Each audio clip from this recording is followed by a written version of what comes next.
Sempat buron selama 8 bulan, F, tersangka penyiraman air keras yang korbannya teman satu kampung tersangka, diringkus polisi dari Polsek Seberang Ulu 2 Palembang. Pada polisi, tersangka mengaku melakukan perbuatan tersebut karena marah pada korban yang sering mengganggu adiknya. Saat ditangkap, polisi juga menemukan sabu dari tersangka sebanyak 4 paket edar, uang tunai dan timbangan digital.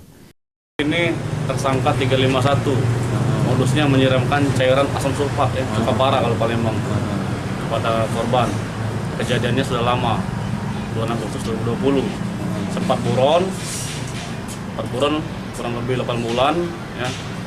Kemarin tanggal 23 Juni berhasil diamankan oleh unit reskrim Polsek S2.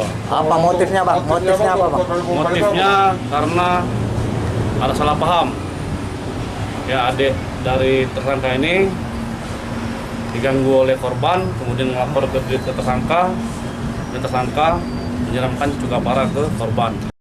Karena perbuatan tersebut, tersangka terancam pasal berlapis, masing-masing tentang penganiayaan dan narkotika, dengan ancaman hukuman 7 tahun penjara. Yudi Kiswanto, Kompas TV, Palembang, Sumatera Selatan.